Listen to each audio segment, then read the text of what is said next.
Centre.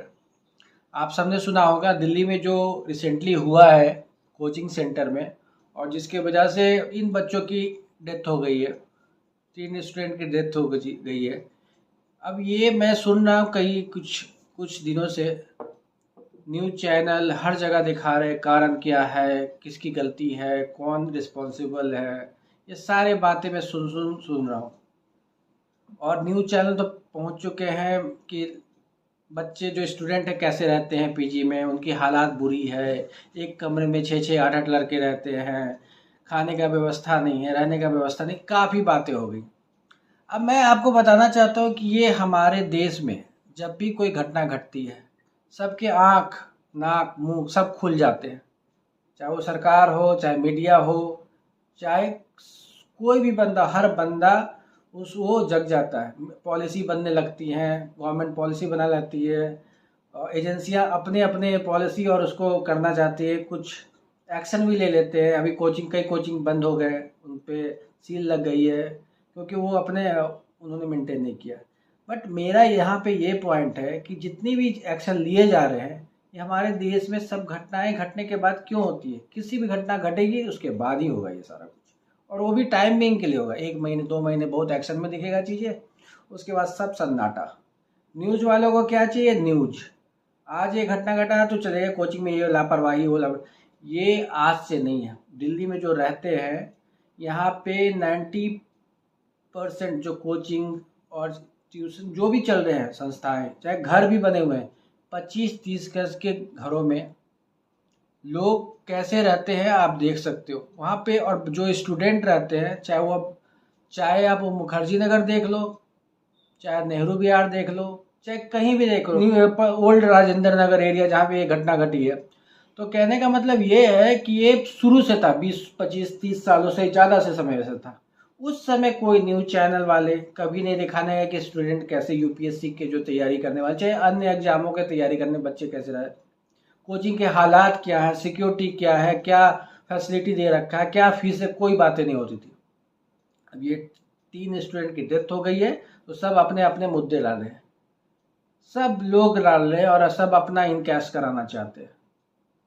मेरा तो simple यही कहना है, और खासकर उन पे मुझे ज़्यादा गुस्सा है जो सो कॉल्ड इंटेलेक्चुअल टीचर्स है, जो आए दिन सोशल मीडिया पे अपने अपने व्यू और ज्ञान बांटते इतना है कि सारा ज्ञान उन्हीं के पास है, और लोग सुनते भी हैं कि भाई हाँ ऐसे जीना चाहिए, ऐसे करना चाहिए। एक एक कहानी अपने लाइफ में सुनाते हैं, और लोग सुनते भी हैं, अरे बाप बहुत अच्छा बोलते हैं। उनके लाइक, व्यूज और सब्सक्राइब तो इंडलेस है। लेकिन वो कहाँ है? ये 3 दिन घटनाएं घट गई, इनमें उनमें इतना भी गट्स नहीं है कि आके सोशल मीडिया पे ही सही कुछ तो बोले, कुछ तो कहें कि मेरा क्या व्यू है इसके बारे में, क्या सही क्या गलत। गलती तो एक्सेप्ट कर ले कि हाँ भाई ये गलत चीज़ चल रही थी। वो तो जो गया वो मिले, आएगा नहीं। ना वो गलती एक्सेप्ट करते हैं, ना स्टूडेंट से बात करना चाहते हैं। और कोई कोई कहता है कि मैं तो चाहता हूँ, मुझे इतना दुख में मैं पड़ा हुआ हूँ कि मेरा मन ही नहीं मान रहा है, हम लोग ये सोच रहे हैं, मुझे डर है कि स्टूडेंट कुछ अगर हम जाएंगे तो सुनेंगे नहीं तो कुछ कर देंगे, ये बला बला। मुझे पेरेंट्स से उनके बात करने की, बट मैं कैसे बात करूँ, मैं उनको जानता नहीं।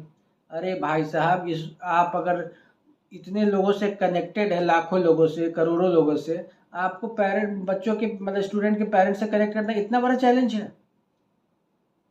नहीं है। आप लोग पहले आम आदमी ही रहते हो, लेकिन जैसे ही आप पॉपुलर होते हो, फेमस होते हो, आप खास बन जाते हो, आपके बातें इतनी इंटेलेक्चुअल हो जाती है कि उसका इंड नहीं है, मतलब वो अलग लेवल पे है। यही घटना मैं पूछना चाहता हूँ कि अगर आपके घर में आपके बच्चों के साथ होता ना, तो आपके आवाज़ बहुत तेज निकलते, आप रोड पे आंदोलन में आप भी आते, आप भी गवर्नमेंट के अगेंस्ट में और चीज़ों के अगेंस्ट में बोलते। लेकिन आप वो बच्चे, वो स्टूडेंट, वो आपके कोई नहीं है, इसलिए आपको नहीं बोलना है। आपको सिंपली बोलो ना कि I am a businessman, I am here to do business. ये जो इमोशनल टच देने की कोशिश करते हो आप लोग ना, बेकार है। खैर, ये मेरा थॉट है कि लोगों को कोई मतलब नहीं है आम इंसान का क्या हो रहा है ना, इट्स हार्डली अ मैटर। ये मैं बता रहा हूँ, ये जो घटनाएं चल रही है ना, अब सप्ताह भर होने दो, आप सप्ताह 10 दिन होने दो, सब जगह से गायब हो जाएंगी। उन बच्चों का क्या हुआ, उनके पेरेंट्स को क्या फील कर रहे हैं, उनको क्या कंपनसेशन मिला, वो क्या एक्शन ले रहे हैं। ये जो अभी का रिसेंट आप एक्शन देख रहे हो ना, just for a time being, अभी सील उल हुए हैं, मामला ठंडा होगा, मीडिया से गायब होगा और सब कुछ फिर से उसी एज इट इज चलेगी। ये दुखद है। और हम सोचते हैं कि हमारे जो स्टूडेंट है इंटेलेक्चुअल बने और यूपीएससी और बड़े बड़े एग्जाम क्लियर कर पाए, उनको बेसिक्स नहीं मिल रहे भाई। बेसिक्स जो आना चाहिए ना वो नहीं है। लाखों का फीस है, वो भी पेरेंट्स अफोर्ड करे। कोई रूल्स नहीं है कोचिंग के लिए कि कितना फीस होना चाहिए, क्या फैसिलिटी होना चाहिए, क्या रहना, कुछ है ही नहीं। क्योंकि हमारे देश में ये सब जो है ना कोई मुद्दा ही नहीं है। हमारे देश का मुद्दा है बड़े बड़े चीज़ें जहाँ पे लोग अटेंशन करते हैं।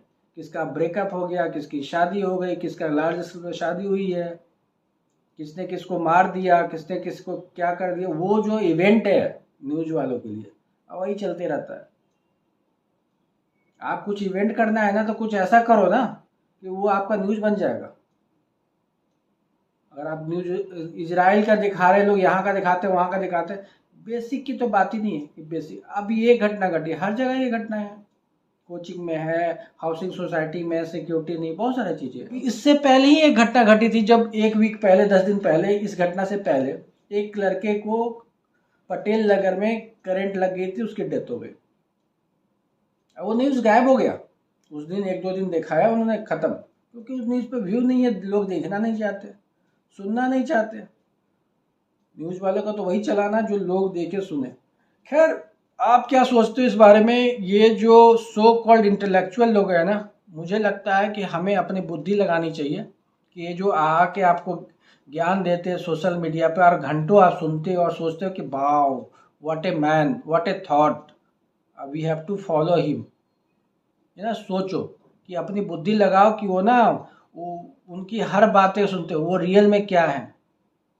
दे आर द बिजनेसमैन, उनका ये वे आउट है। मैं उनको नहीं कहता हूँ कि मत करो करो, लेकिन आप सोचो कि आप अपनी बुद्धि लगाओ, अपनी अकल लगाओ, दिखावे पे मत जाओ। ये जो टैग होता है ना, दिखावे पे मत जाओ, अपनी अकल लगाओ। तो अपनी अकल लगानी चाहिए और उसके अनुसार चल रहे। खैर, मिलता हूँ मैं नेक्स्ट वीडियो में। आप भी अपने कमेंट डालिए, आप क्या सोचते हो इसके बारे में। ये इंसिडेंट काफ़ी अभी 2-4 दिन पहले ही हुआ था, तो आप भी सोचो क्या हमारे सिस्टम में क्या बदलाव होना चाहिए और क्या क्या चीज़ें, अपने थॉट शेयर करो, कमेंट डालो। थैंक यू सो मच, मिलते हैं नेक्स्ट वीडियो। Thank you.